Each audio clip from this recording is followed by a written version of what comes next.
بسم اللہ الرحمن الرحیم۔ سورہ صافات جو سورہ نمبر 37 ہے 37، اس کی آیت نمبر 37 تک ہم نے کر لیا تھا۔ 37 آج ہم نے 38 سے شروع کرنا۔ اعوذ باللہ من الشیطان الرجیم، بسم اللہ الرحمن الرحیم۔ انکم لذائق العذاب العلیم، یقیناً تم ایک دردناک عذاب چکھنے والے ہو، تمہیں ایک دردناک عذاب چکھنا ہوگا۔ یہ اللہ تعالیٰ اب بیان فرما رہے ہیں آخرت میں ان لوگوں کا انجام کہ جنہوں نے اللہ کے پیغمبروں کو جھٹلایا، اور ظاہر ہے کہ جس پس منظر کانٹیکسٹ میں یہ آیات نازل ہو رہی ہیں، اس میں نبی اکرم صلی اللہ علیہ وسلم کو جھٹلانے والے، آپ کے دعوے کا انکار کرنے والے اور آپ کی دعوت کو ٹھکرانے والے لوگ، ان کے بارے میں یہ کہا جا رہا ہے کہ اگر تم نہیں مانو گے تو تم یقیناً دردناک عذاب چکھنے والے ہو۔ وما تجزون الا ما کنتم تعملون، اور تم اسی کا بدلہ پاؤ گے جو تم کرتے رہے۔ یعنی یہ جو عذاب کا ذکر ہے، یہ کوئی ظلم زیادتی نہیں ہوگی، بلکہ یہ پورا بدلہ ہوگا اس برے رویے کا، ان غلط اعمال کا کہ جو تم کرتے رہے تھے۔ الا عباد اللہ المخلصین، سوائے اللہ کے مخلص بندوں۔ مخلص یعنی وہ کہ جو منتخب تھے، سلیکٹڈ، جن کو اللہ تعالیٰ نے اس بات کی توفیق دی کہ وہ ایمان اور نیک اعمال کے روشنی میں زندگی گزاریں۔ یہ گویا کہ اللہ کی طرف سے چنے ہوئے، یعنی اللہ نے ان کو اس کی توفیق دی اور وہ اس کی توفیق سے اس رویے کو اختیار کرنے میں کامیاب ہوئے۔ اس میں اصل میں جو بات مراد ہے وہ یہ ہے کہ اللہ نے ان کو ان کے صحیح رویے پر انہیں اس بات کے لیے اور آگے بڑھنے کا موقع دیا، ان کے لیے راستہ آسان کر دیا۔ یہ راستہ سبھی کے لیے تھا، سب لوگ اسی کو اختیار کر سکتے تھے، ان کے پاس اس کا پوٹینشل، اس کا امکان موجود تھا، مگر بہت سو نے اپنے آپ کو اس راستے کو اختیار کرنے کے امکان سے محروم کر دیا۔ اولئک لہم رزق معلوم، یہ وہ لوگ ہیں کہ جن کے لیے ایک معلوم رزق ہوگا، معلوم روزی ہوگی، یعنی وہ رزق کہ جو ان کی اپنی مرضی کے مطابق ہوگا، تعالیٰ منتخب کریں گے ایسے کہ وہ ان کے لیے ایک جانی پہچانی چیز ہوگی، اس سے ان کو کوئی پریشانی، کوئی وحشت، کوئی انقباض نہیں ہوگا، بلکہ وہ محسوس کریں گے کہ ان کی اپنے رغبت، ان کا اپنا میلان اس طرف ہے۔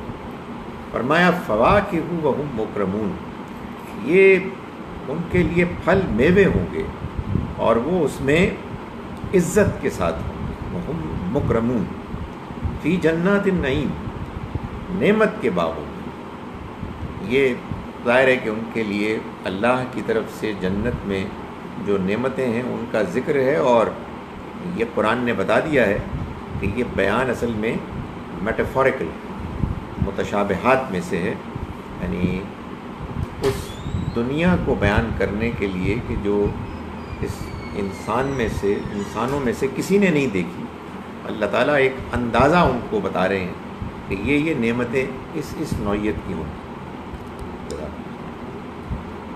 اعلیٰ سرور متقابلین، وہ تختوں پر بیٹھے ہوں گے آمنے سامنے، یعنی یہ اس حقیقت کا بیان ہے کہ جو لوگ جنتی ہوں گے انہیں اللہ تعالیٰ ایک ساتھ مل کر ایک دوسرے کے ساتھ کمیونیکیٹ کرنے، ہم کلام کرنے کا موقع دے گا۔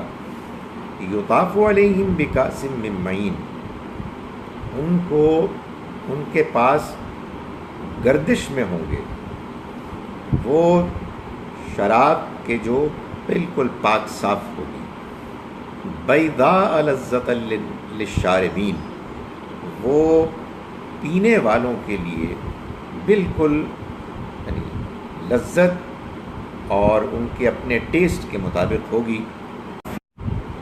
خمار، کوئی نشہ ہوگا، ولا هم عنها ينزفون، اور نہ ہی اس سے ان کی عقل ماری جائے گی، عقل خراب ہوگی۔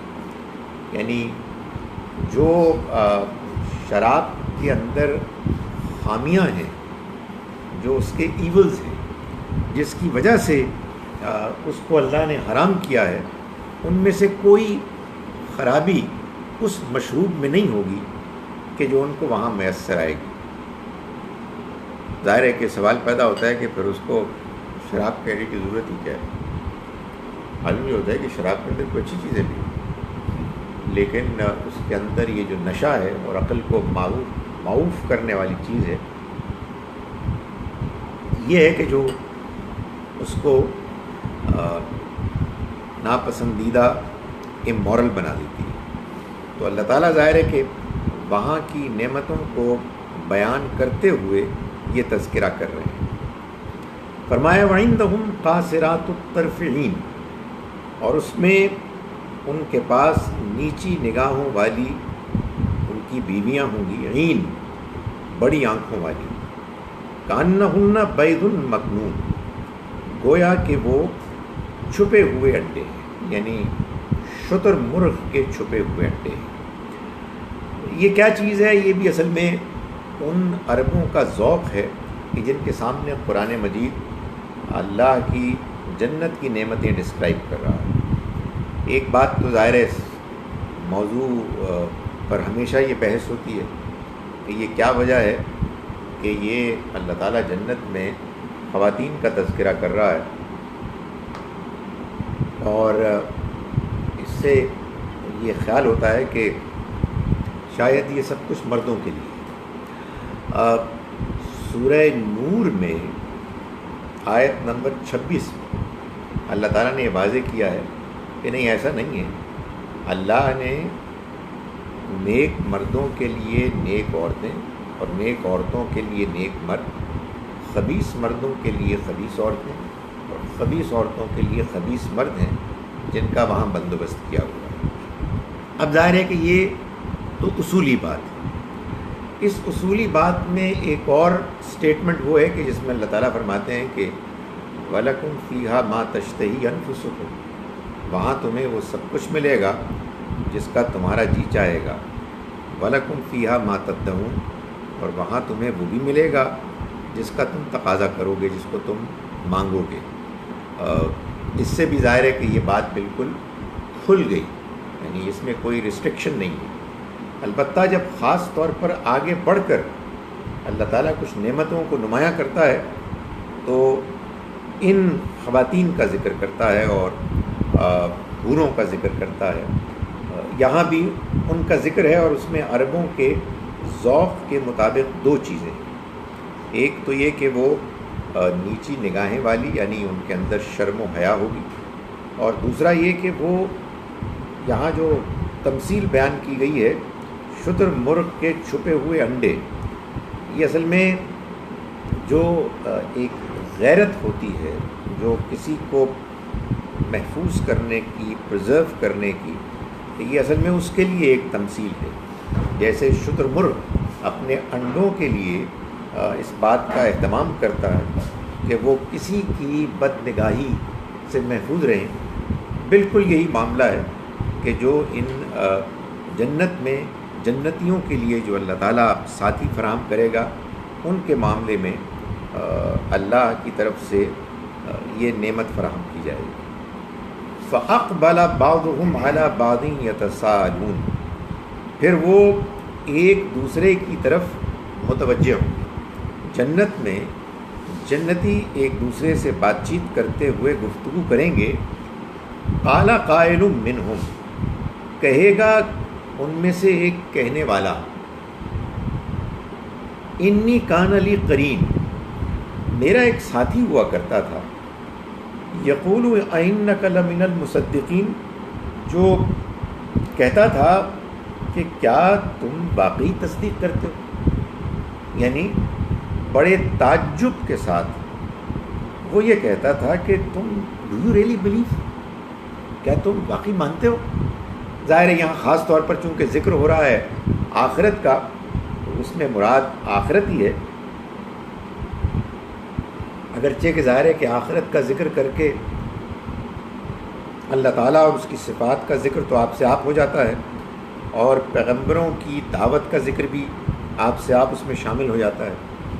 تو وہ جنت میں ایک دوسرے کے ساتھ گفتگو کریں گے اور معلوم ہوتا ہے کہ دنیا کی باتیں سنائیں گے کہ بھائی میرے ساتھ یہ تجربات ہوئے، میرا ایسا خاندان تھا، میرے کچھ ایسے دوست تھے، میرے ساتھ ایسے واقعات ہوئے.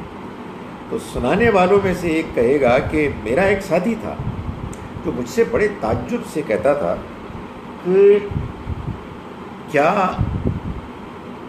ائنک لمن المصدقین، کیا تم واقعی مانتے ہو، تصدیق کرتے ہو.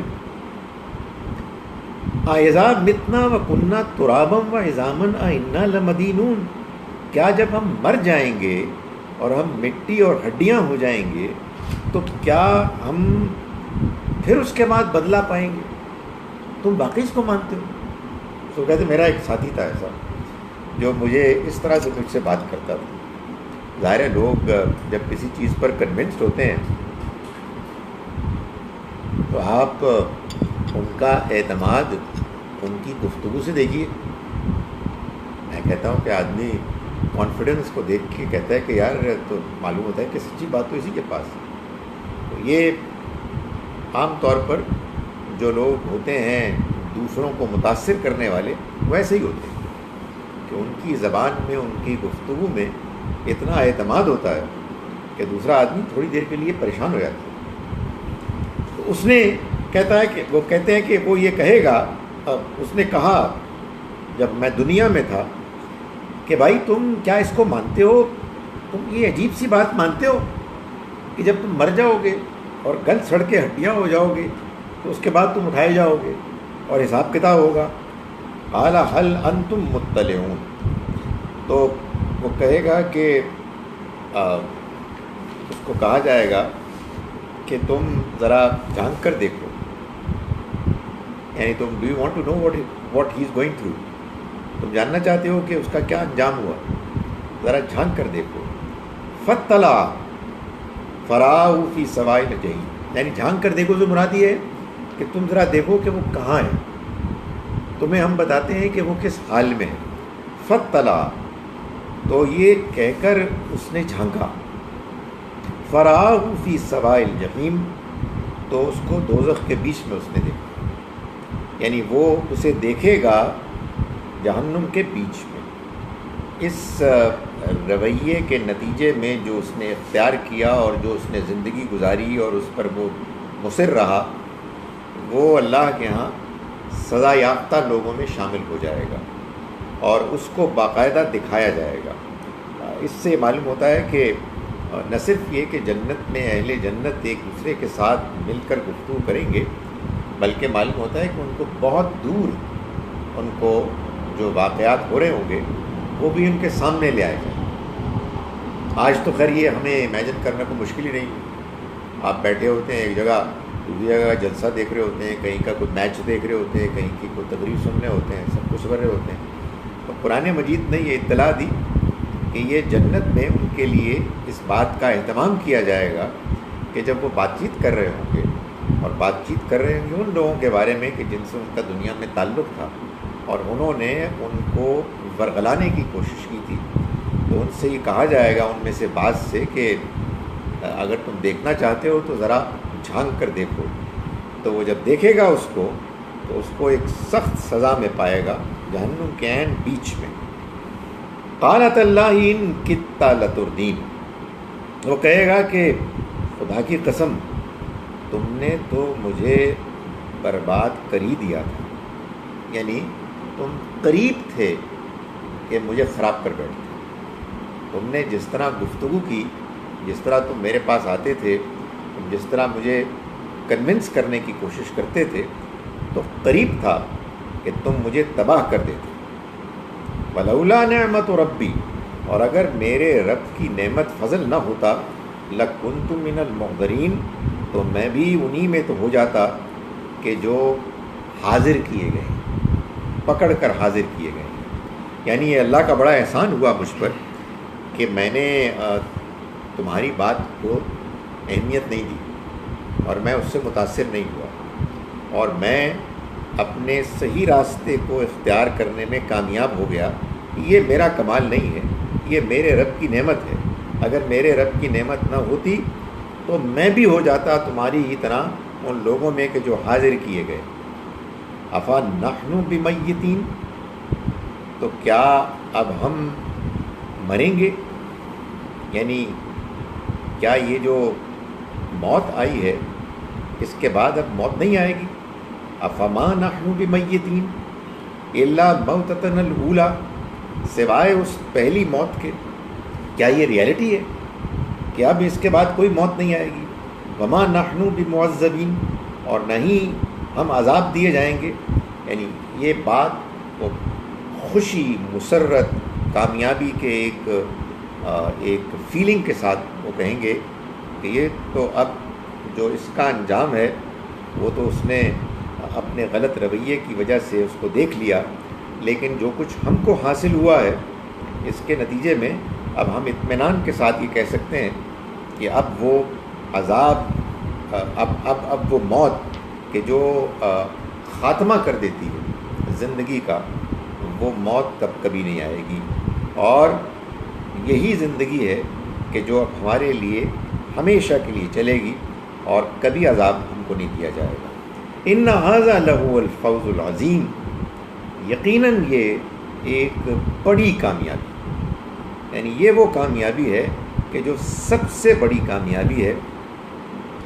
لمثل ھذا فلیعمل العاملون، اور اللہ تعالیٰ یہاں موٹیویٹ کر رہے ہیں کہ اس کامیابی کی طرح کی جو کامیابی ہو سکتی ہے اس کے لیے چاہیے کہ عمل کرنے والے عمل کریں۔ یعنی جس کو کوشش کرنی ہے وہ ایسی کامیابی کے لیے کوشش کرے۔ یہ قرآن مجید نے ایک دو جگہوں پر اور بھی بیان کیا ہے کہ بھائی بات یہ ہے کہ دنیا میں انسان بڑے منصوبے بناتا ہے، دنیا میں آدمی کامیابی حاصل کرنے کے لیے بہت سی کوششیں کرتا ہے، کبھی کامیاب ہوتا ہے، کبھی ناکام ہوتا ہے، لیکن انسان کے اندر اللہ نے جو ایک تگ و دو کرنے اور آگے بڑھنے کا ایک جذبہ رکھا ہے، اس میں جس چیز کو اچیو کرنے کے لیے اسے سب سے زیادہ استعمال کرنا چاہیے وہ اصل میں اس آخرت کی کامیابی ہے، جس آخرت کی کامیابی کی ایک جھلک ان آیات میں بیان کی جا رہی ہے۔ یعنی جس میں یہ بتایا گیا ہے کہ اللہ تعالیٰ بعض لوگوں کو وہ کامیابی دیں گے جس میں وہ خود بھی اور اپنے جاننے والوں، احباب، گھر والوں کے ساتھ ہوں گے جو ان کے ساتھ کامیاب ہوں گے، وہ آپس میں بات چیت کریں گے اور ان کو یہ معلوم ہوگا کہ انہی کی طرح دنیا میں اور لوگ جو ان کے جاننے والے تھے وہ اس کے برعکس ناکام ہوں گے، اور ان کی ناکامی کو وہ اپنی آنکھوں کے سامنے دیکھ لیں گے۔ تو اللہ تعالیٰ فرما رہے ہیں یہ کامیابی کہ جو کبھی ختم ہونے والی نہیں ہے، یہ وہ کامیابی ہے کہ جس کے لیے عمل کرنے والوں کو اصل میں عمل کرنا چاہیے۔ یعنی دنیا میں تگ و دو کرنے کے لیے جو اصل ہدف، ٹارگٹ ہے، وہ اصل میں یہ کامیابی ہے۔ دنیا کی کامیابی کوئی کامیابی نہیں، دنیا کی کامیابی ایک آزمائش ہے، دنیا کی کامیابی جس کو میسر آئی وہ ایک امتحان میں ہے۔ اس میں اللہ تعالیٰ یہ دیکھنا چاہتے ہیں کہ وہ کامیاب ہو کر کیا تکبر میں مبتلا ہوتا ہے، بہک جاتا ہے، ناشکرا ہوتا ہے، یا اعتراف میں جھک جاتا ہے، اللہ کی مہربانی پر شکر گزار ہوتا ہے اور جو اس کو اللہ کی طرف سے کامیابی حاصل ہوئی ہے اس میں جو اس سے توقع کی جا رہی ہے، جو اس سے ایکسپیکٹیشنز ہیں، وہ ان کو پورا کرتا ہے نہیں کرتا۔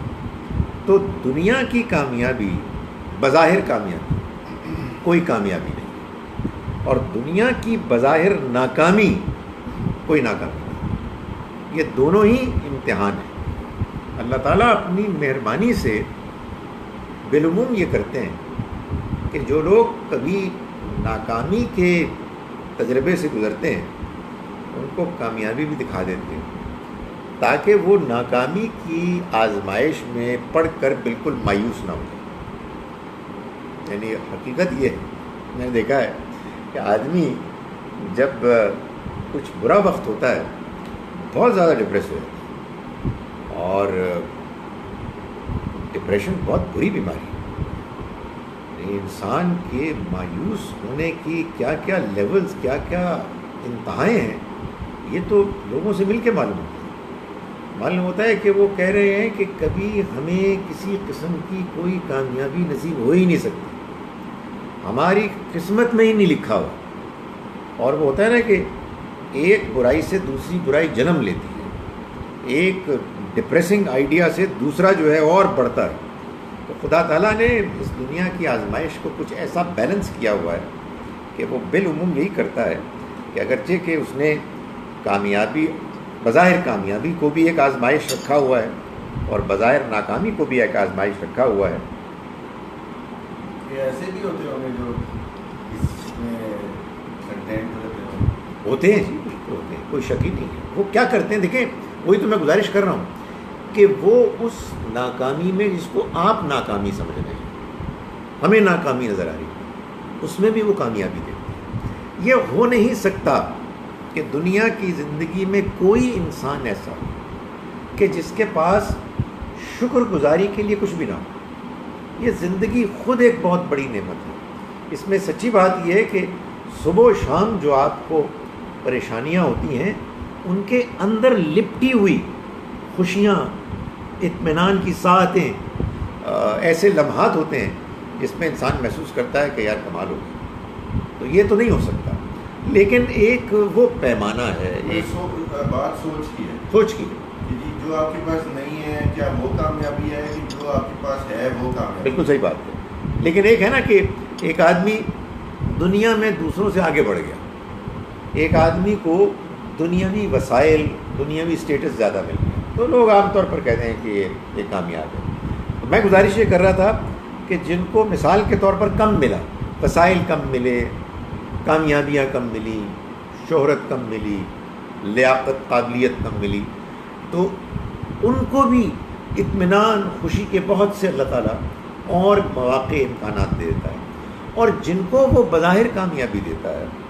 ان کو بھی وہ ہلاتا ہے، بیلنس کرتا ہے، جھٹکے دیتا ہے۔ تو اللہ تعالیٰ اصل میں یہ فرما رہے ہیں کہ جو اصل کامیابی ہے نا وہ آخرت کی کامیابی، اور جو سیانے لوگ ہیں، سمجھدار، انہیں چاہیے کہ اگر وہ عمل کر رہے ہیں تو اس کے لیے کریں۔ اسی طرح کی بات ہے کہ جو اللہ تعالیٰ نے بیان فرمائی سورہ مطففین میں، وہاں بھی اللہ تعالیٰ کوئی نعمت بیان کر رہا ہے جنت کی نعمتوں کو بیان کرتے ہوئے اسی طرح کے ایک مشروب کا ذکر آتا ہے، کوئی جس کو اللہ تعالیٰ کہہ رہے ہیں کہ شراب ہے لیکن نشہ نہیں ہے اس میں، اور اس کی تعریف کر رہا ہے۔ ظاہر ہے اللہ تعالیٰ جو بیان کر رہے ہیں وہ ہوگی بڑی قابل تعریف چیز، اور یہ بتاتے ہیں کہ اس کا ڈھکن ہوگا، مہر ہوگی، اور وہ مشک کی ہو، بہت خوشبو ہو۔ اور پھر اللہ تعالیٰ فرماتے ہیں کہ وفی ذالک فلیتنافس المتنافسون، اس کے بارے میں، اس طرح کی دنیا کے بارے میں، اس طرح کی کامیابی کے بارے میں چاہیے کہ ایک دوسرے سے آگے بڑھنے کی کوشش کرنے والے اس معاملے میں ایک دوسرے سے آگے بڑھنے کی کوشش کریں۔ یہی بات یہاں بیان کی گئی کہ لمثل ھذا، اس طرح کی چیز کے لیے فلیعمل العاملون، تو چاہیے کہ عمل کرنے والے عمل کریں، کوشش کرنے والے کوشش کریں۔ باقی تو ایسے ہی ہے، یعنی یہ مطلب نہیں ہے کہ باقی سب کچھ آپ چھوڑ دیں، کریں ضرور، لیکن بھائی وہ کامیابی نہیں ہے، وہ تو آزمائش ہے۔ آپ نے اچھی زندگی گزارنی ہے ضرور گزاریں، لیکن یہ جان لیں کہ وہ اچھی زندگی خود ایک آزمائش ہے جس میں آپ سے دیکھا جا رہا ہے، آپ کو پرکھا جا رہا ہے کہ آپ کیا اس میں شکر گزار بنتے ہیں، اعتراف کرنے والے بنتے ہیں، عاجزی انکساری اختیار کرنے والے بنتے ہیں، لوگوں کی مدد کرنے والے بنتے ہیں، لوگوں کے دکھ درد میں شریک ہونے والے بنتے ہیں، نہیں بنتے۔ نہیں کی تو ناکامی ہے، وہ تو آپ کے لیے پھر ایک تکبر کا نشہ بن جائے گا جو کہ بربادی کا ذریعہ بنے گا۔ تو اللہ تعالیٰ اس کو بیان کر رہے ہیں کہ دیکھو یہ انجام ہونے والا ہے بعض لوگوں کا، اور یہ بڑی کامیابی ہے، اور ایسی ہی کامیابی کے لیے چاہیے کہ عمل کرنے والے، کوشش کرنے والے کوشش کریں۔ اذالک خیر نزلا ام شجرۃ الزقوم، کیا یہ بہتر ہے نزلا مہمان نوازی کے اعتبار سے، ضیافت کے اعتبار سے؟ نزل کہتے ہیں اس مہمانداری کے رویے کو، یا آپ کہیے کہ اس میں مہمانوں کو پیش کیے جانے والے تکلفات کو جو ابتدا میں دیے جاتے ہیں۔ آپ آئے ہیں نا کسی پارٹی میں، شروع میں جو آپ کو دی جاتی ہے چیز اس کو کہتے ہیں نزل، بعد میں جو کچھ ہے وہ تو پھر آپ امیجن نہیں کر سکتے۔ انٹری پہ ہمارے یہاں جو ایک میں نے دیکھا ہے کہ محاورہ چلتے رہتے ہیں، تو ایک زمانے میں پتہ نہیں ابھی بھی چلتا ہوگا، میں نے دیکھا بچوں میں ایک محاورہ بڑوں میں بھی ہوگا، سوچ ہے آپ یہاں آگے کیا ہوگا، سوچ ہے آپ۔ اچھا اس کا یہ اس کا ترجمہ آپ میرے تو کچھ بھی نہیں ہے، لیکن یہ ہے کہ اس کے اندر مطلب یو کانٹ امیجن، تو یہ اصل میں وہ ہے۔ اذالک خیر، کیا یہ بہتر ہے نزلاً ضیافت کے لحاظ سے، ام شجرۃ الزقوم یا زقوم کا درخت، انا جعلناہا فتنۃ للظالمین، ہم نے اس کو بنا دیا ایک فتنہ، آزمائش ان ظالموں کے لیے۔ ظاہر ہے کہ اگین یہ وہی بیان ہے کہ جو جس کو ہم کہہ رہے ہیں متشابہات، میٹافوریکل، وہاں اللہ تعالیٰ اہل جہنم کے لیے جو اذیتیں، جو مشکلات ارینج کرے گا، ان میں کھانے کے لیے یہ زقوم کا درخت ہے، اور یہ فرمایا کہ یہ اللہ نے ظالموں کے لیے ایک آزمائش بنا دی۔ آزمائش بنایا یعنی چونکہ اللہ تعالیٰ نے اس کو ڈسکرائب کیا ہے اور ایک میٹافوریکل سینس میں ڈسکرائب کیا ہے، تو قرآن نے سورہ آل عمران کی آیت نمبر 7 میں یہ بات واضح کر دی کہ جن کے دلوں میں ٹیڑھ ہے، جو حقیقت میں بات سمجھنا نہیں چاہتے، وہ انہی آیات کے پیچھے پڑتے ہیں کہ جو آیات متشابہات، تاکہ ان کو اس میں کچھ فتنہ انگیزی کا امکان مل جائے، تاکہ وہ اس کا مذاق اڑا سکے، تاکہ وہ اس میں کوئی چیز نکال سکے۔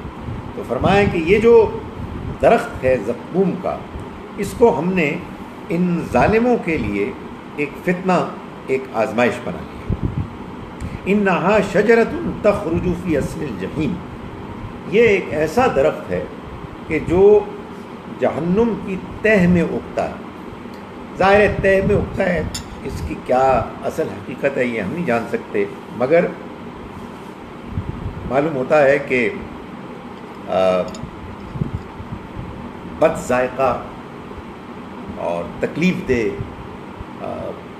بھوک میں کھانے کے نتیجے میں اس سے فائدہ ہونے، بھوک کے مٹنے، صحت میں بہتری ہونے کے بالکل برعکس جو الٹ چیزیں ہو سکتی ہیں، اس کو کھانے سے وہ انجام، وہ نتیجہ سامنے آتا ہے۔ اس کا اوریجن، اس کا آغاز جہاں سے یہ شروع ہوتا ہے وہ اصل میں دوزخ کا، جہنم کی تہہ ہے۔ اگین آبویسلی اس سے زیادہ ہم کچھ نہیں جان سکتے کہ جو قرآن بیان کر رہا ہے۔ فرمایا تل روحا کانہ رؤوس الشیاطین، اس کے جو شگوفے ہیں وہ گویا کہ شیطانوں کے سر ہیں۔ اب ظاہر ہے کہ یہ بھی ایک بات ہے کہ شیطانوں کے سر کیا ہوتے ہیں یہ تو ہم نہیں جانتے، تو پھر یہ مثال کیوں دی گئی؟ اصل حقیقت یہ ہے کہ بعض اوقات یہ جو ہوتی ہے نا کسی خیالی چیز کی تشبیہ، یہ بھی ایک زبان میں کسی بات کو، کسی حقیقت کو، خیال کو کنوے کرنے کے لیے بڑی مؤثر ہوتی ہے۔ میں کہتے ہیں نا کہ اس نے ایسے بال بنائے ہوئے تھے، پھیلائے ہوئے تھے جیسے بھوت ہوتا ہے، بھوتوں کی طرح نظر آ رہا ہے۔ اب بھوت کیا ہے ہمیں نہیں پتہ، ہم نہیں دے گا کہ، لیکن یہ تخیلاتی ایک مخلوق جو ہے اس کو ہماری زبان میں، ہمارے محاورے میں ایک حیثیت حاصل ہوتی ہے۔ اسی طرح سے اللہ تعالیٰ یہ بتا رہے ہیں کہ وہ جو درخت ہے اس درخت کی ظاہری شکل بھی ایک عجیب بھیانک ہوگی، اور معلوم ہوگا کہ اس کے جو شاخیں ہیں، اس میں سے جو پتے ہیں، اس کے جو پھل ہیں، وہ گویا کہ شیطانوں کے سر ہیں۔ فَإِنَّهُمْ لَآكِلُونَ مِنْهَا، سو یہ ظالم اسی میں سے کھائیں گے۔ فَمَالِئُونَ مِنْهَا الْبُطُونَ، پھر وہ اس سے اپنے پیٹ بھریں گے۔ یعنی مطلب یہ ہے کہ وہ بھی جیتے ہوں گے، ان کو بھی ضرورتیں لاحق ہوں گی، وہ بھی ایک زندگی گزاریں گے، انہیں بھی بھوک پیاس لگے گی، لیکن ان کی بھوک کو مٹانے کے لیے جس کھانے کا بندوبست اللہ تعالیٰ نے کیا ہے وہ اپنے ذائقے کے لحاظ سے بھی اور اپنی ظاہری شکل و صورت کے لحاظ سے بھی بہت ہی تکلیف دہ۔ ظاہر ہے کہ کھانے میں ایک چیز اس کی پریزنٹیشن بھی ہوتی ہے، آدمی دیکھ کے اس کو متاثر ہوتا ہے، اور دوسرا اس کا ذائقہ ہوتا ہے، اور پھر اس کی غذائیت ہوتی ہے، اس کے اندر آپ کی صحت کے اوپر مثبت اثرات پیدا کرنے کی صلاحیت ہوتی ہے۔ تو قرآن مجید یہ بتا رہا ہے کہ ان میں سے کوئی چیز بھی اس زقوم کے درخت کے کھانے میں ان کو میسر نہیں آئے گی۔ ثم ان لهم علیہا لشوبا من حمیم، پھر ان کے لیے ہوگا پینے کے لیے پانی جو من حمیم، کھولتا ہوا، یعنی ظاہر ہے کہ کھانے کے بعد ہمیں پیاس بجھانے کی بھی ضرورت پیش آتی ہے، تو فرمایا کہ وہ ان کے اوپر کھولتا ہوا پانی کر دیا جائے گا، تاکہ وہ جو پیاس کی ضرورت ہے وہ بھی جب پوری ہو تو ان کے لیے یہ تکلیف کا ذریعہ بنے۔ فرمایا ثم ان مرجعہم لإلی الجحیم، پھر ان کا لوٹنا ہوگا دوزخ میں، جہنم میں۔ یعنی معلوم ہوتا ہے کہ یہ کھانا کھائیں گے اور اس کے بعد پھر ان کو اپنے اصل ٹھکانے کی طرف لے جایا جائے گا، جس میں اگین پریشانی، تکالیف ہوں گی۔ سو جنتیوں کی نعمتوں کا ذکر کرنے کے بعد جہنمیوں کی زحمتوں کا، تکلیفوں کا، پریشانیوں کا اللہ تعالیٰ نے ذکر کیا، جو کہ قرآن مجید میں ہم بار بار دیکھتے ہیں، تاکہ صورتحال پوری کی پوری سامنے آ جائے کہ جو انجام ہوگا وہ دونوں پہلوؤں سے ہوگا، بعض کا کامیابی کا اور بعض کا ناکامی۔ فرمایا انہم الفوا آباءہم ضالین، یہ وہ لوگ تھے کہ جنہوں نے اپنے آباء و اجداد کو گمراہ پایا، یعنی وہ دیکھتے تھے کہ ان کے باپ دادا جو ہیں وہ گمراہی میں مبتلا ہیں۔ اس سے معلوم ہوا کہ ان کو اپنے باپ دادا کے گمراہ ہونے کا احساس اور شعور تھا۔ یہ ہمارے ہاں جو عام طور پر لوگوں کا خیال یہ ہے کہ بھائی کیا مسئلہ کیا ہے، ایک آدمی ایک برے ماحول میں پیدا ہوتا ہے تو وہی اس کا ماحول ہے، اور ایک اچھے ماحول میں پیدا ہوتا ہے اس کا ماحول ہے، نہ اس نے کوئی جرم کیا نہ اس نے کوئی کمال کیا۔ قرآن مجید سے معلوم ہوتا ہے کہ نہیں، ایسا نہیں ہے۔ حقیقت واقعہ یہ ہے کہ ہر انسان کو اللہ نے پیدائشی طور پر وہ شعور دیا ہے جس کو اگر وہ استعمال کرے تو اسے یہ بات معلوم ہو جائے کہ جو اس کے گرد و پیش میں معاملات کام ہو رہے ہیں ان میں سے بعض غلط، ناپسندیدہ اور قابل مذمت ہیں، اور بعض دوسرے معاملات ہیں جو پسندیدہ اور مطلوب. تو فرمایا کہ یہ لوگ کہ جو آخرت میں ناکام ہوں گے یہ وہ ہیں کہ انہم الفوا آباءہم ضالین، انہوں نے اپنے باپ دادا کو گمراہی میں پایا. فہم علی آثارہم یہرعون، پھر یہ انہی کے نقش قدم پر دوڑتے رہے، سرگرمی دکھاتے رہے. اس سے بات معلوم ہوئی کہ ایک تو یہ ہوتا ہے نا کہ آپ نے اپنے بڑوں کو دیکھا کہ وہ کچھ کام کر رہے ہیں اور آپ کچھ تردد میں مبتلا ہوئے، یار آئی ایم ناٹ کنونسڈ، یہ بات کچھ ٹھیک نہیں لگ رہی، یا آپ اس میں شامل بھی ہیں تو ایک درجے ریلکٹنس کے ساتھ، بے اطمینانی کے ساتھ کہ یار یہ کر رہے ہیں میرے والد صاحب، دادا جان، یہ جا رہے ہیں کہیں جا رہے ہیں، یہ جس طرح سے مانگتے ہیں اور جس طرح سے پرستش کرتے ہیں، آئی ڈونٹ فیل کمفرٹیبل. یہ تو اس کا مطلب یہ ہے کہ ابھی زندگی موجود ہے آدمی، اس کا مطلب یہ ہے کہ کسی موقع پر اس کی توفیق پائے گا کہ وہ یہاں سے نکلے گا. یہ ڈیپینڈ کرتا ہے کہ ظاہر ہے وہ کیا رویہ اختیار کرے گا. مگر اگر اس کے برعکس یہ ہو کہ آدمی دیکھے کہ اس کے آباء و اجداد غلط کام کرتے تھے گمراہی کا، اور وہ انہی کے نقش قدم پر تیزی سے آگے بڑھ رہے ہیں، معلوم ہوتا ہے ان کو دلچسپی نہیں اس بات سے کہ صحیح کیا غلط کیا ہے، حق کیا ہے باطل کیا ہے، بلکہ وہ صرف اس چیز میں دلچسپی رکھتے ہیں کہ یار یہ میرے آباء و اجداد کا دین ہے، یہ طریقہ ہے، ہمیں اسی کو اختیار کرنا.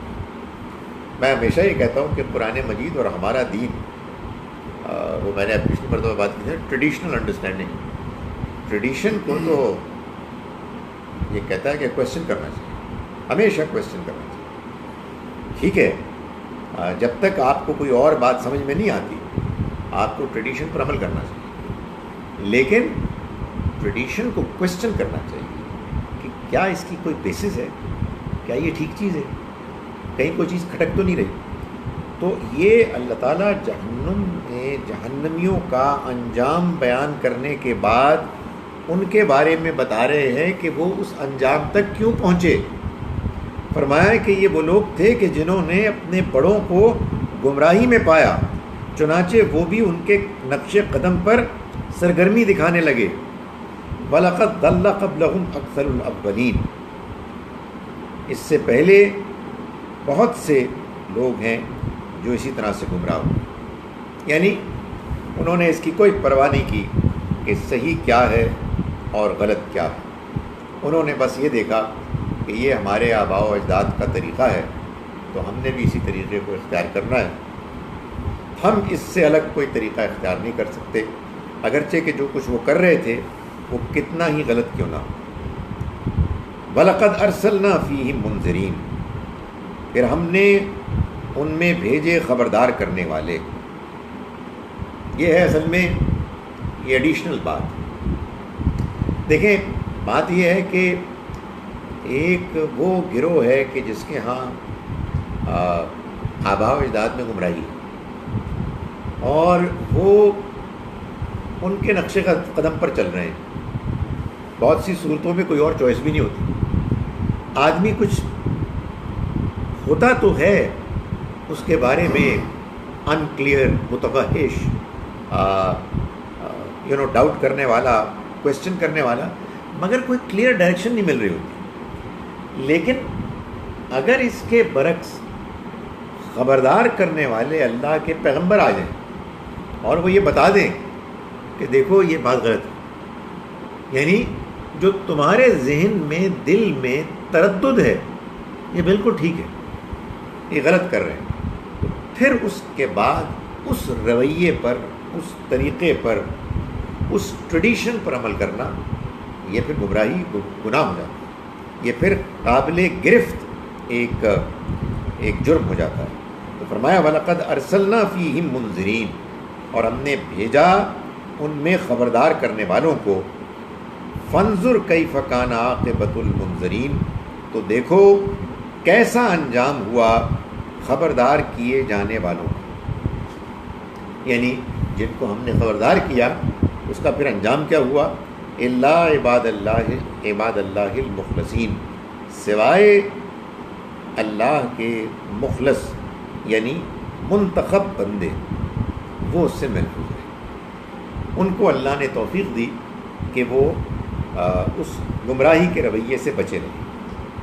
اب اس میں ایک سیریز آگے آپ دیکھیں گے کہ جس میں اللہ تعالیٰ مختلف پیغمبروں کا ذکر کریں گے، ان کی داستانوں کا. ان میں خاص طور پر جو نمایاں ایک ذکر ہے وہ ابراہیم علیہ السلام کا ہے، لیکن تمہید اللہ کے اس پہلے رسول کے ذکر سے ہے کہ جن کے زمانے میں اللہ کا ایک بڑا نمایاں عذاب آیا، جو اللہ کے رسولوں کی قوموں پر جو عذاب کی ایک سیریز تھی اس میں سب سے پہلا عذاب تھا، یعنی نوح علیہ السلام. فرمایا وَلَقَدْ نَادَانَا نُوحٌ، اور ہم نے نوح نے ہم سے دعا کی، ہم کو پکارا. یعنی سب سے پہلے جو معاملہ ہوا وہ ایسا ہوا کہ نوح نے ہم کو پکارا. فَلَنِعْمَ الْمُجِيبُونَ، تو پھر دیکھو کہ ہم کیسا دعا کو، فریاد کو سننے والے ہیں. یعنی انہوں نے ہمیں پکارا کہ انہوں نے دعوت دی، لوگوں کو سمجھایا، لوگوں تک بات پہنچائی، لیکن لوگوں نے انکار پر اصرار کیا.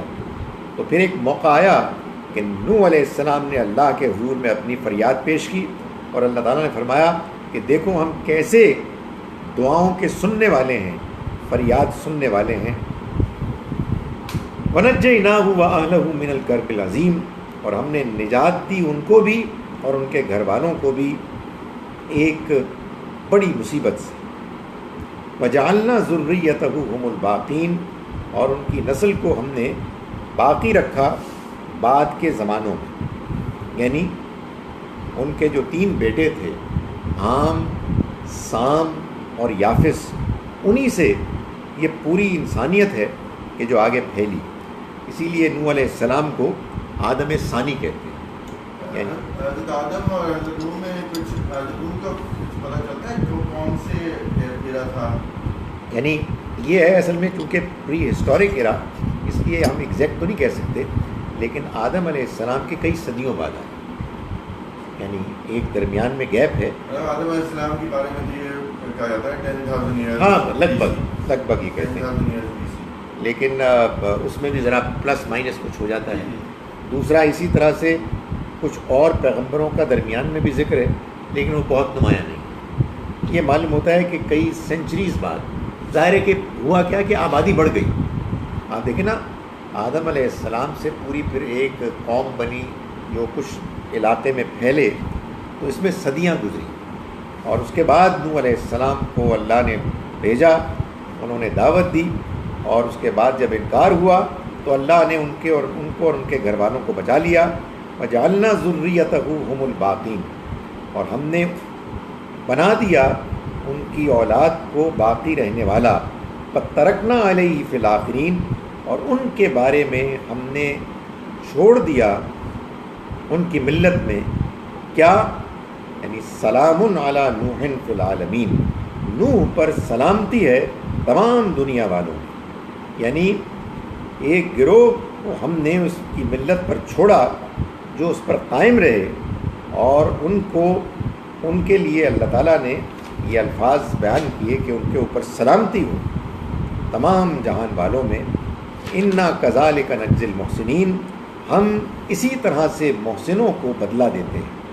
محسن میں بتا چکا ہوں آپ کو، جو عمدہ رویہ اختیار کرنے والے، ایکسلنس کے مقام تک پہنچنے کی کوشش کرنے والے ہیں، جن کو اللہ تعالیٰ نے دنیا میں جب امتحان میں ڈالا تو انہوں نے محض امتحان میں پاس مارکس لینے تک اکتفا نہیں کیا، بلکہ آگے بڑھ کر انہوں نے جو بہترین درجات، گریڈز ہو سکتے تھے، ان کو حاصل کرنے کی کوشش کی.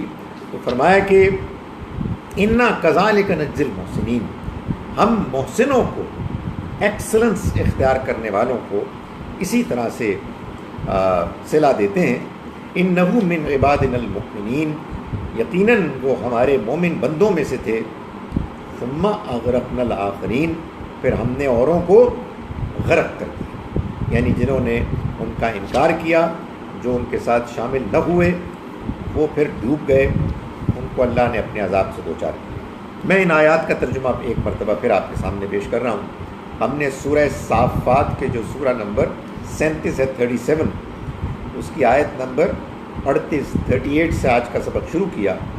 اللہ تعالیٰ اہل جہنم کے بارے میں بتا رہے ہیں کہ ان کو کہا جائے گا کہ انکم لذائق العذاب العلیم، تم ایک دردناک عذاب کا مزہ چکھنے والے ہو۔ وما تجزون الا ما کنتم تعملون، اور تم بدلہ نہیں دیے جاؤ گے مگر اس عمل کا کہ جو تم کیا کرتے تھے۔ الا عباد اللہ المخلصین، سوائے اللہ کے منتخب بندوں کے۔ اولئک لہم رزق معلوم، یہ وہ لوگ ہیں کہ جن کے لیے معلوم، مطلوب، ان کا ایکسپیکٹڈ، ڈیزائرڈ رزق ہوگا، یعنی فواکہ، میوے پھل، وہم مکرمون، اور وہ عزت کیے جائیں گے، ان کو عزت حاصل ہوگی، فی جنات النعیم، نعمتوں کی جنت میں، علی سرر متقابلین، تختوں پر ایک دوسرے کا سامنا کرتے ہوئے، یعنی پکنک مناتے ہوئے، لیجر ٹائم میں گپ شپ کرتے ہوئے تختوں پر ایک دوسرے کے آمنے سامنے بیٹھے ہوں گے۔ یطاف علیہم بکاس من معین، اور ان کے لیے گردش میں ہوں گے شراب کے جام، بیضاء، وہ بالکل صاف شفاف ہوگی، لذت للشاربین، پینے والوں کے لیے لذت ہی لذت، لا فیہا غول، اس میں نہ کوئی خمار ہوگا، ولا ہم عنہا ینزفون، اور نہیں اس سے ان کی عقل ماری جائے گی، عقل خراب ہوگی۔ وعندہم قاصرات الطرف عین، اور ان کے ساتھ ہوں گی نیچی نگاہوں والی، بڑی آنکھوں والی ان کی بیویاں، کأنہن بیض مکنون، گویا کہ وہ شتر مرغ کے محفوظ انڈے۔ فاقبل بعضهم علی بعض یتساءلون، پھر وہ ایک دوسرے کو آپ کا سامنا کریں گے، بات چیت کرتے ہوئے سوال کریں گے۔ قال قائل منہم، کہے گا ان میں سے ایک کہنے والا، انی کان لی قرین، میرا ایک دوست ہوا کرتا تھا، میرا ایک ساتھی ہوا کرتا تھا، یقول، کہتا تھا، اِنَّکَ لَمِنَ الْمُصَدِّقِین، کیا تم واقعی مانتے ہو، تصدیق کرتے ہو، یعنی قیامت کی، موت کے بعد کی زندگی کی۔ اَإِذَا مِتْنَا وَكُنَّا تُرَابًا وَعِظَامًا، کیا جب ہم مر جائیں گے اور ہم ہڈیاں ہو جائیں گے، اور ہم مٹی ہو جائیں گے اور ہڈیاں ہو جائیں گے، اِنَّا لَمَدِینُونَ، کیا پھر دوبارہ اٹھائے جائیں گے اور حساب کتاب ہوگا۔ قَالَ هَلْ أَنْتُمْ مُطَّلِعُونَ، تو کہنے والا کہے گا، معلوم ہوتا ہے کوئی فرشتہ، کہ کیا تم جھانک کر دیکھنا چاہتے ہو؟ فَاطَّلَعَ، تو وہ جھانکے گا، فَرَآهُ فِي سَوَاءِ الْجَحِيمِ، تو وہ اس کو پائے گا جہنم کے عین بیچ میں۔ قَالَ تَاللَّهِ، تو وہ جنتی کہے گا کہ اللہ کی قسم، ان کِتَّ لَتُرْدِینَ، تم نے تو مجھے گمراہی کر مروا دیا تھا، تم نے تو مجھے قریب تھے کہ برباد کر دیا۔ ولولا ربی، ولولا نعمت ربی، اور اگر نہ میرے رب کی نعمت ہوتی، اس کی مہربانی ہوتی، لکنت من المحضرین، تو میں لازماً حاضر کیے جانے والوں میں سے ہوتا، یعنی وہ کہ جو گھسیٹ کے حاضر کیے جائیں گے۔ افما نحن بمیتین، کیا واقعی اب کوئی موت نہیں ہوگی؟ الا موتتنا الاولی، سوائے وہ پہلی موت کے، وما نحن بمعذبین، اور نہ ہی ہم عذاب دیے جائیں گے۔ ان ھذا لہو الفوز العظیم، یہ ہے کہ جو ایک بڑی کامیابی ہے۔ لمثل ھذا، اس طرح کی کامیابی کے لیے، فلیعمل العاملون، تو چاہیے کہ عمل کرنے والے عمل کریں، کوشش کرنے والے کوشش کریں۔ اذالک خیر، کیا یہ زیادہ بہتر ہے، نزلاً، ضیافت کے لحاظ سے، ام شجرۃ الزقوم، یا زقوم کا درخت، انا جعلناها فتنۃ للظالمین، ہم نے اس کو ان ظالموں کے لیے فتنہ بنا دیا، آزمائش بنا دیا۔ انہا شجرۃ تخرج فی اصل الجحیم، یہ وہ درخت ہے کہ جو نکلے گا جہنم کے بالکل بیچ میں سے، اس کی اصل میں سے، تہ میں سے، طلعھا کأنہ رؤوس الشیاطین، اس کی شاخیں، اس کے جو پھل ہیں وہ ایسے ہوں گے جیسے کہ شیطانوں کے سر۔ فإنہم لآکلون، تو یہ لوگ کھائیں گے منہا، اس میں سے، فمالئون منہا البطون، پھر وہ اس سے اپنے پیٹ بھریں گے۔ ثم ان لہم علیہا لشوبا، پھر ان کے اوپر پانی ڈالا جائے گا، من حمیم، کھولتے پانی میں سے۔ ثم ان مرجعہم لإلی الجحیم، پھر ان کا لوٹنا ہوگا جہنم کی طرف۔ انہم الفوا آباءہم ضالین، یہ وہ لوگ تھے کہ جنہوں نے اپنے آباء و اجداد کو گمراہ پایا۔ فہم علی آثارہم یہرعون، تو پھر وہ بھی ان کے نقش قدم پر دوڑنے لگے۔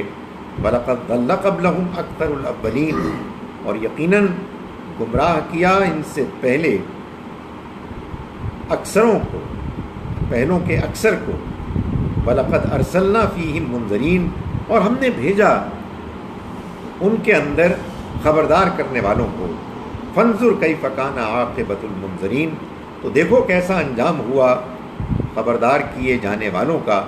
الا عباد اللہ المخلصین، سوائے اللہ کے چنے ہوئے بندوں کے۔ وَلَقَدْ نَادَانَا نُوحٌ، اور ہم نے پکارا سب سے پہلے نوح کو۔ فَلَنِعْمَ ہم کو پکارا اس معاملے میں سب سے پہلے نوح نے۔ فَلَنِعْمَ الْمُجِيبُونَ، کیسا عمدہ ہے ہم جواب دینے والے، فریاد سننے والے۔ وَنَجَّيْنَاهُ وَأَهْلَهُ، اور ہم نے نجات دی اس کو بھی اور اس کے گھر والوں کو بھی، من الکرب العظیم، ایک عظیم مصیبت سے۔ وَجَعَلْنَا ذُرِّيَّتَهُ هُمُ الْبَاقِينَ، اور ہم نے بنا دیا اس کی اولاد کو باقی رہنے والا، اس کی اولاد میں سے باقی رہنے والا۔ وَتَرَكْنَا عَلَيْهِ فِي الْآخِرِينَ، اور ہم نے چھوڑ دیا ان کو بعد میں آنے والوں کے لیے۔ سلام علی نوح فی العالمین، سلامتی ہو نوح پر تمام جہان والوں میں۔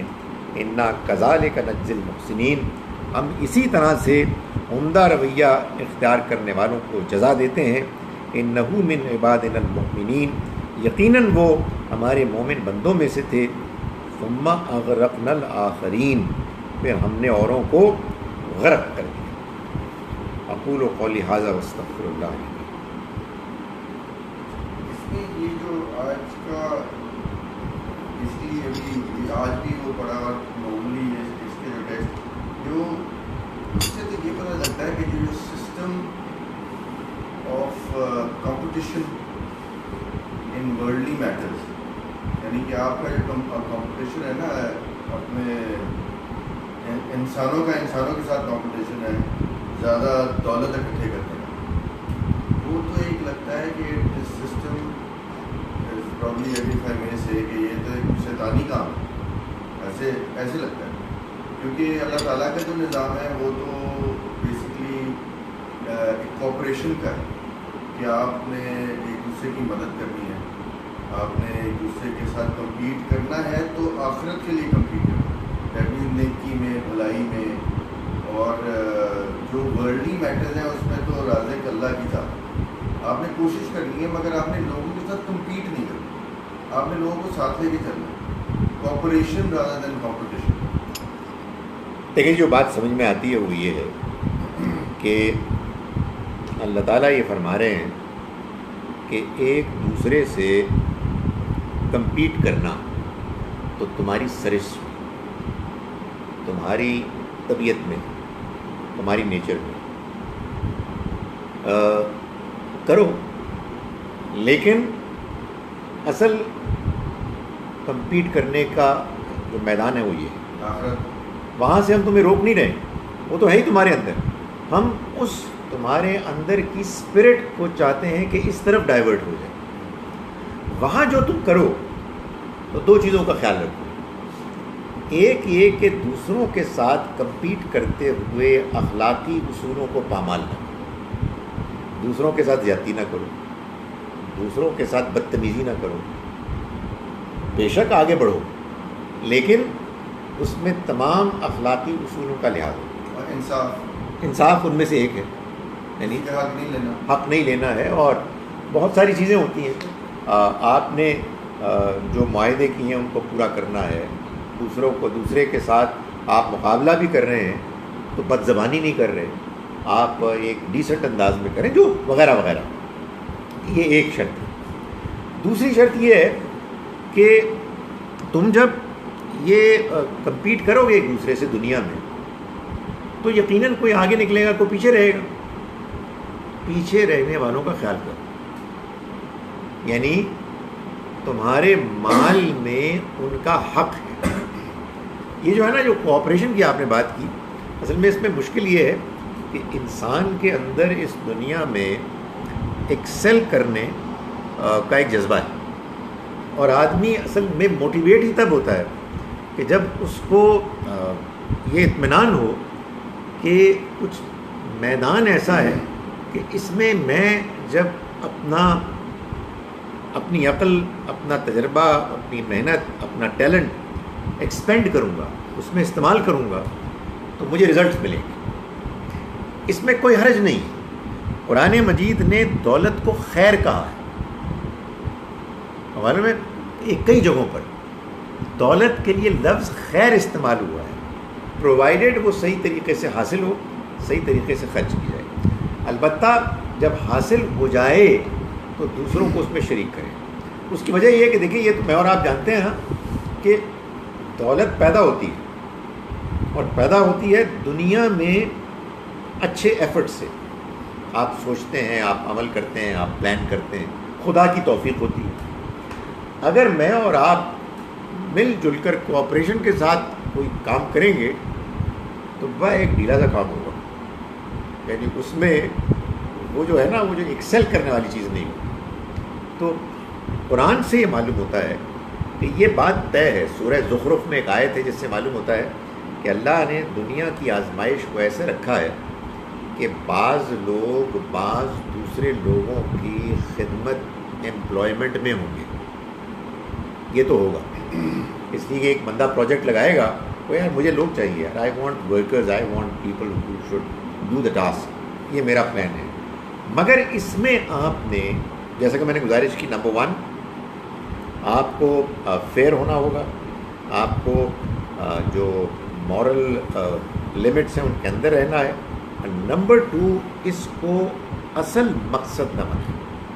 اصل مقصد وہ ہے، یہاں سے بھی جو حاصل ہو اس کو بندہ یہ سمجھے کہ میں نے اپنی زندگی اچھی کرنی ہے، آسان کرنی ہے، اپنے گھر والوں کی بھی، لیکن مجھے اس میں جو حاصل ہو رہا ہے اس کو بھی مجھے اللہ کی راہ میں بھی خرچ کرنا ہے. مگر اس کے اگر آپ آپ کہتے ہیں نا کہ بندے کے اندر ایکسیلنس ہے، کمپٹیشن ہے، اس نے اپنا حاصل کرنا ہے کچھ، مگر رزق تو اللہ نے دینا ہے.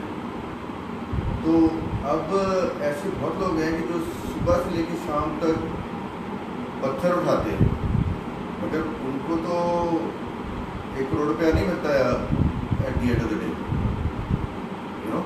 اور کچھ ایسے لوگ ہیں جو بظاہر کچھ بھی نہیں اٹھاتے اور بہت کچھ مل جاتا ہے. ان کی کوئی 100 مربع زمین ہوتی ہے. دیکھیں، اس میں بھی گزارش یہ ہے کہ اگر تو یہ ایسا ہے کہ کسی نے زیادتی کے ساتھ کیا تو ظاہر ہے کہ اس کو کنڈیم بھی کرنا چاہیے اور اس زیادتی کو ٹھیک بھی کرنا چاہیے. لیکن جو صبح سے لے کے شام تک پتھر اٹھا رہا ہے اس میں 2 باتیں کہی جا سکتی ہیں.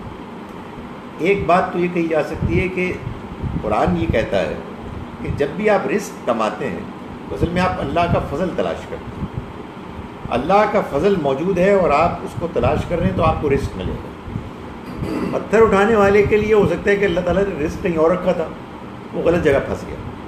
تو آدمی کو بہتر سے بہتر کی تلاش کرنی چاہیے، اس کا ماحول ہونا چاہیے. لیکن یہ لیٹس فیس اٹ، بعض لوگ وہی کام کریں گے، اس لیے کہ بہرحال اس پتھر اٹھانے والے اس کارخانے میں یا جو بھی بزنس ہے اس میں کسی کو تو لگنا ہے. آپ کہہ سکتے ہیں کہ کم لوگ لگیں گے، کوئی مشین بنا لیں گے، فائن، یہ بھی ہو سکتا ہے.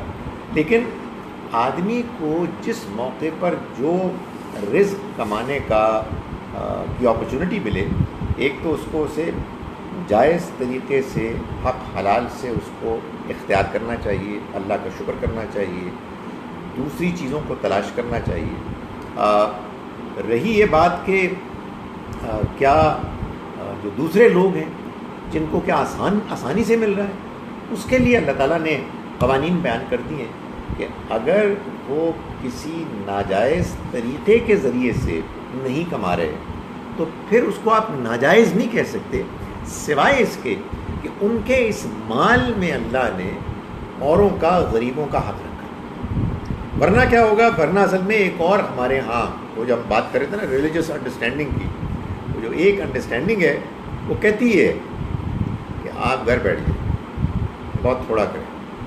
نہیں، یہ دین یہ نہیں کہہ رہا، آپ اللہ کے رزق کو تلاش کریں اور اللہ کے بتائے ہوئے حقوق کو ادا کریں اور دنیا میں زندگی میں ایک بیلنس رکھیں۔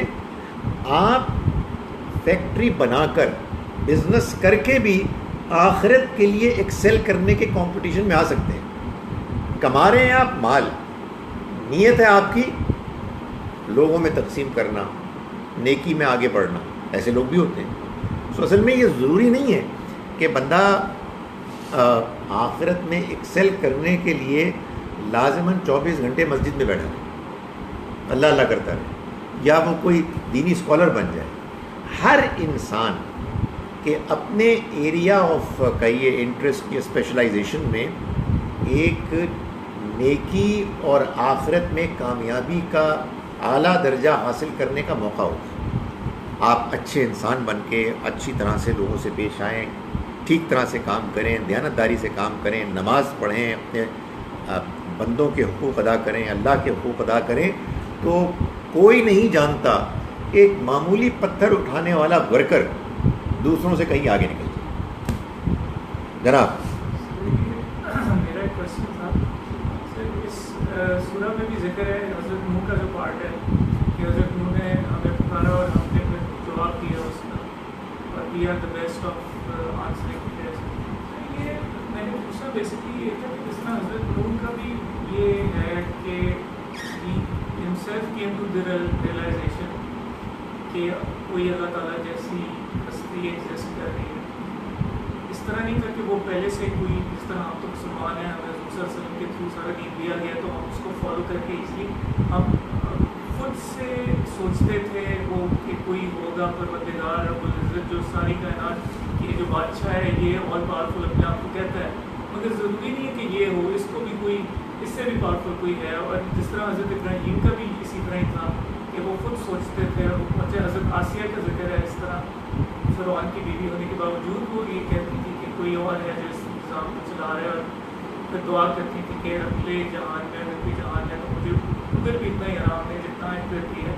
تو سر کیا اللہ تعالیٰ جس طرح اس سورہ میں آگے جا کے پیس اینڈ سیلیبریشن ٹو نو اللہ تعالیٰ نے کہا، پھر آگے حضرت ابراہیم کا ذکر ہے تو ان میں بھی سلام اور درود بھیجا ہے اللہ تعالیٰ نے، کیا اللہ تعالیٰ holds a special place for somebody who comes to the realization of his existence on his own یا نہیں، اصل میں دیکھیں یہ جو آپ نے جس پریمس پہ بات کی ہے نا، میرے خیال میں وہ پریمس ٹھیک نہیں۔ انفارچونیٹلی ہوا یہ ہے کہ ہمارے ہاں قرآن کے بیان اور اس کی تفسیر میں بہت سی سٹوریز آ گئی۔ آپ شاید شامل نہیں ہوئے، میں آپ سے ریکویسٹ کروں گا کہ فیس بک پہ جو ہم نے جو ہوتا ہے نا سیٹرڈے کو کلاس، اس میں یہ جو کلاس ہوئی ہے نا، اس سے پچھلی یا اس سے پچھلی کلاس میں اس واقعے پر میں نے ان آیات کو بیان کیا ہے جس میں ابراہیم علیہ السلام یہ کہتے ہیں کہ انہوں نے دیکھا ستارے کو اور کہا ہاذا ربی، یہ تو میرا رب ہے، مگر جب وہ ڈوب گیا انہوں نے کہا کہ میں ڈوبنے والوں کو کی عبادت نہیں کر سکتا، پھر یہی چاند کے ساتھ، پھر یہی سورج کے ساتھ ہوا۔ تو اس میں بعض لوگ یہ بیان کرتے ہیں کہ یہ اصل میں ابراہیم علیہ السلام کا سفر تھا، ان کی انٹلیکٹ کا، ان کا خدا کے قریب آنے کا۔ قرآن سے یہ معلوم ہوتا ہے کہ یہ ابراہیم علیہ السلام کا اپنی قوم کے اوپر حجت تمام کرنے کا بہترین طریقہ تھا. وہ اس کی کچھ تفصیلات ہیں جو میں نے اس میں بیان کی ہیں. وگرنہ قرآن کا اصرار ہے کہ انسان اللہ کی معرفت پیدائش کے ساتھ لے کر آتا ہے، اور اصرار ہے کہ اس کے رسول پیغمبر چنے ہوئے اپنی فطرت میں اعلیٰ ترین لوگ ہوتے ہیں، چنانچہ وہ چنے جاتے ہیں. اس لیے نوح اور ابراہیم علیہ السلام کے بارے میں تو کوئی سوال پیدا نہیں ہوتا. حضرت آسیہ کے بارے میں ہو سکتا ہے کہ بعض اوقات آدمی اسٹرگل کرتا ہے، بعض اوقات آدمی ماحول سے نکلتا ہے اور اس کے اندر کا احساس خارج کے ماحول سے ٹکراتا ہے اور آدمی کہتا ہے کہ نہیں، it is not making sense. دیکھیں یہ جو ہوتا ہے نا کہ آپ اپنے گرد و پیش میں آپ دیکھتے ہیں کہ غلط کام ہو رہا ہے اور آپ کہتے ہیں غلط ہے. وجہ کیا ہے؟ آپ کے اندر صحیح کام کے صحیح اور غلط کام کے غلط ہونے کا احساس موجود ہے. وہ احساس بے چین ہوتا ہے تو آپ پھر ریئلائز کریں. چنانچہ یہ جو بات ہے کہ اللہ تعالیٰ کہتے ہیں کہ سلامتی ہو ان پر، یہ اللہ نے اپنے ان بندوں کے لیے ایک خاص شرف کا مقام رکھا ہے کہ جن کو اللہ نے ان کے اپنے رویے کی وجہ سے منتخب کیا، ان کو سلیکٹ کیا اور انہوں نے اللہ کے پیغام کو پھر دنیا والوں تک پہنچایا.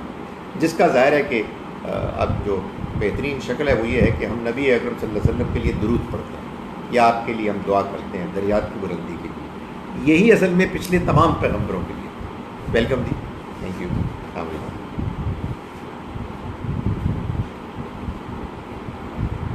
اگر آپ مجھے یہاں سے پڑھنے دیں یا کوئی اور چیز ہے. سوالوں کی بوچھاڑ ہے. سر آواز صحیح نہیں آ رہی، اس کا تو کوئی علاج نہیں ہے. Why do these initial ayat you discussed today, at least on the surface, seem sexist and seem to objectify women? Please clarify that. Women's physical features, big eyes, etc.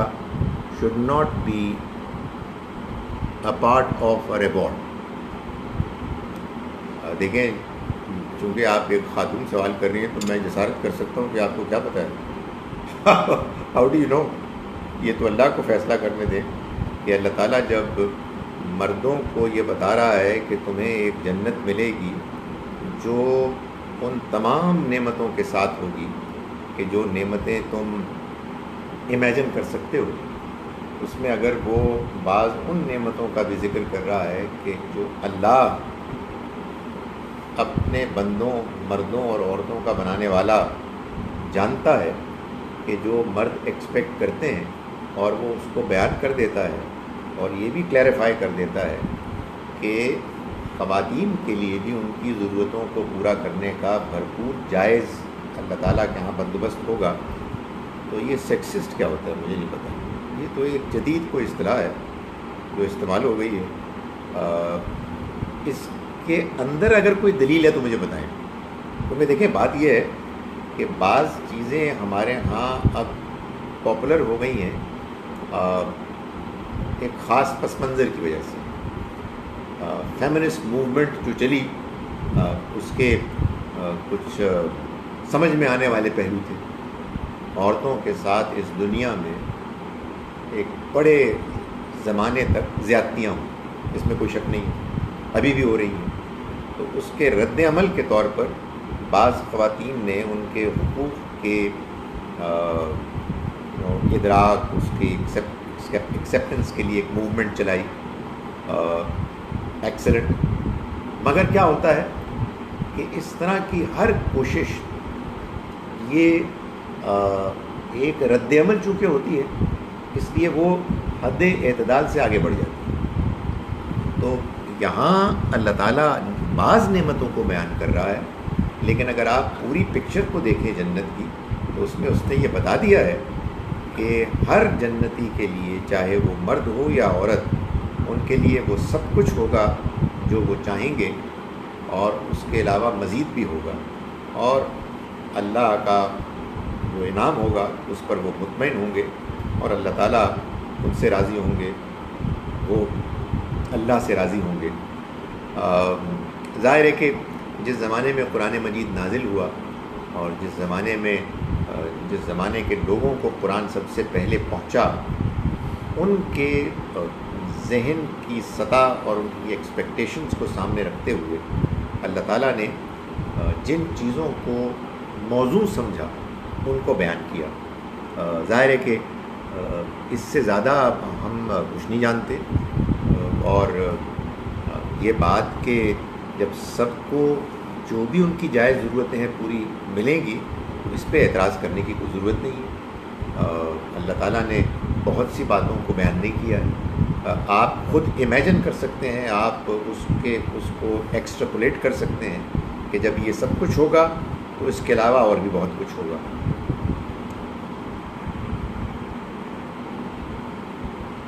Aren't the description of heaven متشابہات؟ In heaven will we have the same partners؟ متشابہات تو بالکل ٹھیک ہے. Same partners کی شرط یہ ہے کہ اگر دونوں جنتی ہوئے تو معلوم ہوتا ہے کہ ایسا ہو سکتا ہے. بہت سے لوگ یہ کہتے ہیں، مذاق میں کہتے ہیں کہ پھر فائدہ کیا ہوگا. تو میں مذاق میں اس کے جواب میں کہتا ہوں کہ اگر کوئی ایسا تبصرہ کر رہا ہے تو اس کا جنتی ہونا مشکوک ہے. اس کی وجہ یہ کہ بھائی شوہر کو بیوی کے ساتھ اور بیوی کو شوہر کے ساتھ اچھا تعلق ہونا چاہیے. میرا مطلب یہ ہے کہ وہ آپ کی مسلمانیت ہی کیا مسلمانیت ہوئی کہ جب کہ معلوم ہوا کہ بندہ ہے تو بڑا زبردست مسلمان، لیکن بیوی سے سخت نفرت ہے، یا بیوی بہت اللہ کی عبادت گزار ہے مگر شوہر سے چڑ ہے. ظاہر ہے کہ اگر کوئی فرعون جیسا شوہر ہو تو اور بات ہے، لیکن عام حالات میں یہ کیوں ہوگا؟ کوئی وجہ نہیں ہے. تو اس لیے اور اگر اسلامی اقدار کو فالو کریں گے تو پھر بالکل بھی نہیں، بالکل نہیں ہوگا. بالکل صحیح وہ بات. تو سارا جو آپ اگر جو اپنے ایٹیٹیوڈ اس طرح سے اڈاپٹ کریں گے جیسے اللہ کا حکم ہے، بالکل صحیح بات. کبھی نہیں ہوگا. اور دیکھیں جو خامیاں ہیں نا، ظاہر ہے کہ ہر ایک میں خامیاں ہوتی ہیں، اسپاؤسز میں خامیاں دور کر دے گا اللہ تعالیٰ. تو آدمی کو پازیٹیو ہونا چاہیے. خدا تعالیٰ کی طرف سے جو آپ کو دنیا میں دین کے احکام ملے ہیں ان کا بھی آپ لحاظ رکھیں، اور اس میں زیادہ اپنا دماغ خرچ کرنے کی کوشش نہ کریں. اس کی وجہ یہ ہے کہ اللہ میاں نے کہہ دیا ہے بھائی آپ کو وہ ملے گا جو آپ چاہیں گے. آپ نہیں چاہتے ہوں گے نہیں ملے گا، پھر آپ کو کچھ اور مل جائے گا. پہلے وہاں کے لیے کوالیفائی کریں. چلیں وہ جنت میں ملے نہ ملے، فوکس دوزخ میں کریں. بالکل بچنا ہے. بالکل صحیح اس بات. پہ فوکس کریں تو زیادہ بہتر ہے. دنیا کی کامیابی پہ موسٹلی پیپل ریئیکٹ ڈفرینٹلی دین دا ہدایت of are religion. How will they understand? دیکھیے گزارش یہ ہے کہ ہمیں کچھ نہیں کرنا سوائے اس کے کہ اللہ کی کتاب کو پیش کرنا، اس کے مفہوم کو بیان کرنا ہے. باقی اس کو اللہ پر چھوڑ دیں. اللہ کے پیغمبر کون سا دنیا کے سارے انسانوں کو بات سمجھا سکے؟ انہی کو سمجھائی انہوں نے نا کہ جو سمجھنے کے لیے تیار تھے، جنہوں نے آمادگی کا اظہار کیا. تو ہم تو پیغمبروں کے مقابلے میں کچھ بھی نہیں ہیں. پیغمبروں کی بات نہ سننے سمجھنے والے لوگ تو یہ طے ہے کہ گمراہ تھے. ہمارے ہاں تو پریزنٹیشن میں ہمارے ہاں پرابلمز ہو سکتی ہیں، لیکن ہمیں اللہ نے پابند کر دیا ہے کہ ہم لوگوں کو دین کی طرف بلائیں تو اللہ کے کلام کو پیش کریں، اچھے انداز میں پیش کریں.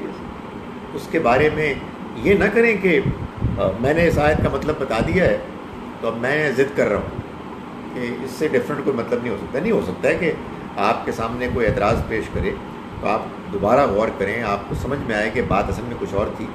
لیکن اپنی طرف سے کوئی تقریر کرنا، اپنی طرف سے کوئی بات پیش کرنا، یہ اصل میں وہ چیز ہے کہ جو دین جس توازن بیلنس کے ساتھ پیش کیا جانا مطلوب ہے اس توازن سے ہٹ جاتا ہے اور پھر بات کہیں سے کہیں پہنچ جاتی ہے. Why does Allah give some persons more trials and some less؟ یہ آپ کا گمان ہے. ٹرائل کو اگر آپ پوری جامع انڈرسٹینڈنگ کے لحاظ سے دیکھیں، جامع کا مطلب کمپریہنسو، مکمل، تو آپ کو یہ محسوس ہوگا کہ دنیا میں ہر معاملہ، ہر آن، ہر لمحہ ایک آزمائش ہے۔ یہ چونکہ ہمارے ذہنوں میں بات بیٹھی ہوئی ہے کہ تکلیف تو آزمائش ہوتی ہے، غم تو آزمائش ہوتا ہے، پریشانی تو آزمائش ہوتی ہے، لیکن سکون، راحت، چین، آرام یہ آزمائش نہیں ہے۔ تو یہاں سے آپ سمجھتے ہیں کہ یہ بعض لوگوں کو آزمائش زیادہ ہوتی ہے، یہ آزمائش سب کو ہوتی ہے، لیکن آزمائش کی نوعیت فرق ہوتی ہے، اور یہ بات آخرت میں جا کر معلوم ہوگی کہ یہ جو مشکل والی آزمائش تھی یہ اصل میں آسان والی آزمائش تھی، اور یہ جو آسانی والی آزمائش تھی یہ مشکل والی آزمائش تھی۔ آپ اگر آپ ادھر سے دیکھیں نا، وہ کہتے ہیں نا حضرت احمد ابن حنبل ایک بڑے عالم تھے، تو ان کا ایک ریلیجیس اوپینین تھا، جو ان کے زمانے کے جو خلیفہ بادشاہ تھے وہ اس کو پسند نہیں کرتے تھے، وہ سیاسی طور پر ان کو سوٹ نہیں کرتا تھا۔ ان کی بہت پٹائی، بہت مارا گیا، کہتے ہیں ان کو اتنا مارا گیا کہ ایسے سمجھانے کے لیے وہ کہتے ہیں کہ اگر کسی ہاتھی کو بھی مارا جاتا تو بل بلا اٹھتا، مگر وہ صبر سے انہوں نے کام کیا اور اپنی بات پر قائم رہے۔ اس کے بعد اللہ کا کرنا یہ ہوا کہ خلیفہ دنیا سے رخصت ہو گئے، اور جو نئے آئے وہ ان کے فین تھے، تو انہوں نے اپنے ایک نمائندے کو بھیجا ایک اشرفیوں بھری تھیلی کے ساتھ، اور جب انہوں نے کھٹکھٹایا ان کے دروازے پر، وہ باہر نکلے تو انہوں نے کہا یہ بادشاہ سلامت نے یا خلیفہ نے امیر المومنین نے آپ کے لیے تحفہ بھیجا ہے۔ تو انہوں نے دیکھا تو سونا، وہ رو پڑے، ان کا خدایا یہ آزمائش زیادہ مشکل ہے، یہ مجھ سے نہیں برداشت ہو سکتا۔ تو یہ دیکھنے کا انداز ہے، ایک آدمی کو اگر مشکل ہوتی ہے کہتے ہیں یہ آزمائش ہے، اور آدمی کو اچھا وقت ملتا ہے تو کہتا ہے کہ نہیں یہ تو ایسے ہی ہے، کچھ نہیں، آزمائش ساری ہے۔ وہ جو جس کو ان کا یہی مطلب ہے نا کہ جو آپ کو یہ اشرفیاں دے دیں، تو اس کا مطلب یہ ہے کہ آپ کا تو آزمائش اور سخت ہوگی، جب آپ اس اشرفیاں کریں گے کیا؟ جی صحیح بات۔ وائی سے آج خواتین یہ سوال کر رہی ہوں، موقع مل گیا ہے، why is so much emphasis on women looks in heaven? Was this address to the Arabs of that time?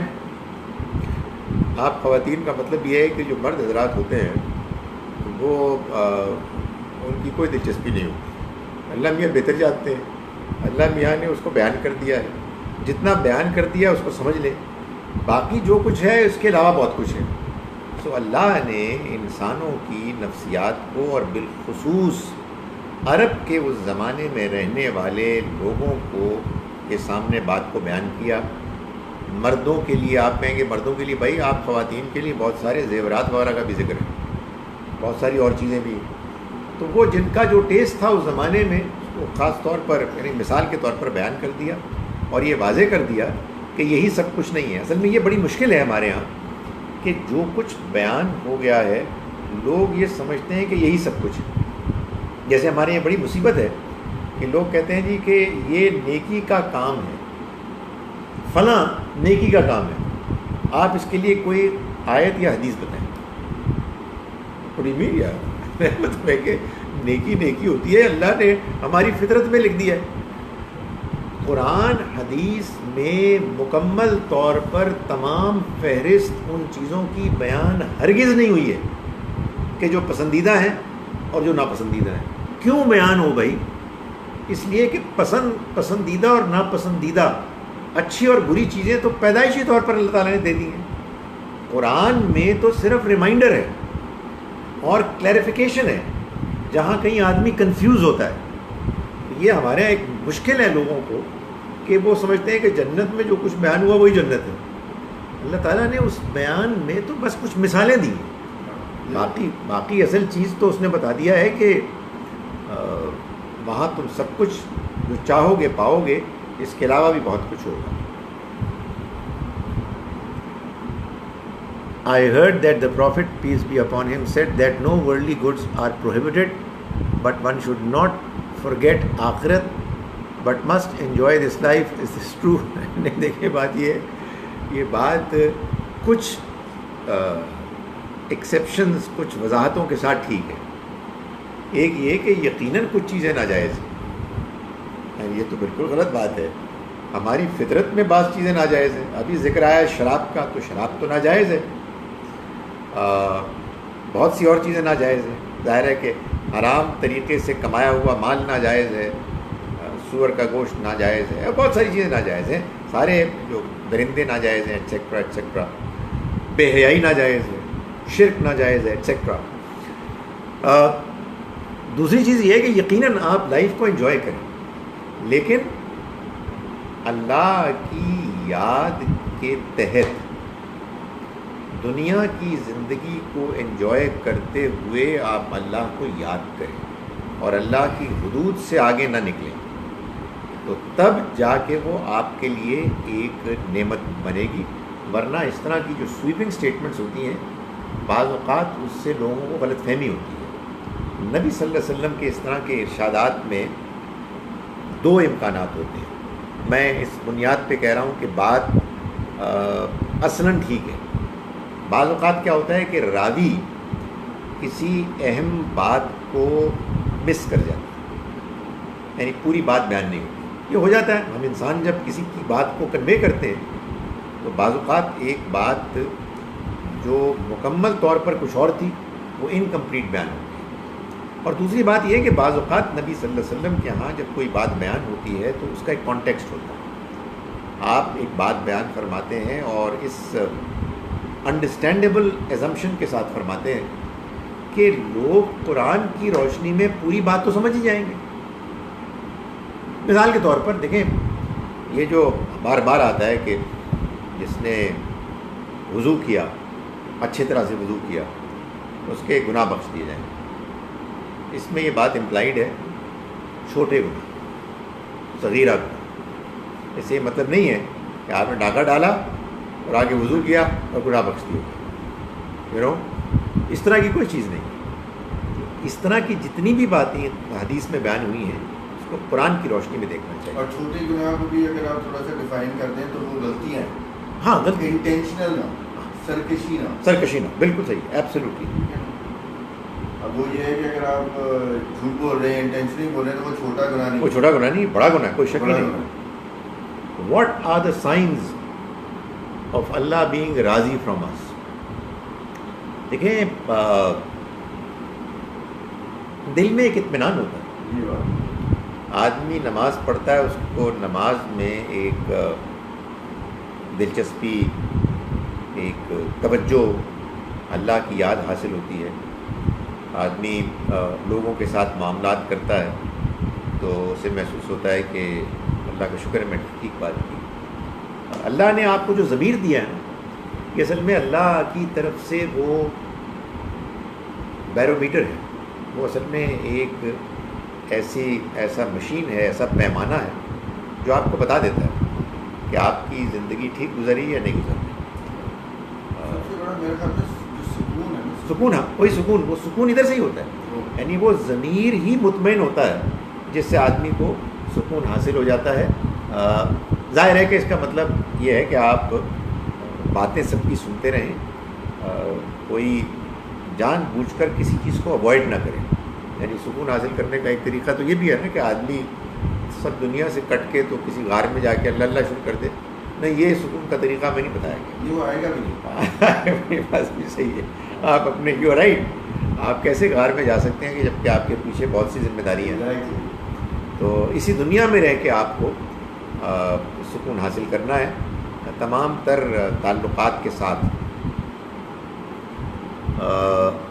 اچھا جناب، اللہ could have mentioned something for the women needs in heaven but he did not. Why? یہ تو انشاءاللہ من قریب اللہ سے ملاقات ہونے والی ہے، تو جیسے ہی ملاقات ہوئی آپ پہلا سوال یہ کریں اللہ میاں your book was great but I didn't understand one thing. Why did you not talk about some handsome men? تو اللہ میاں کو جواب دے دیں گے انشاءاللہ. اقول قولی ھذا.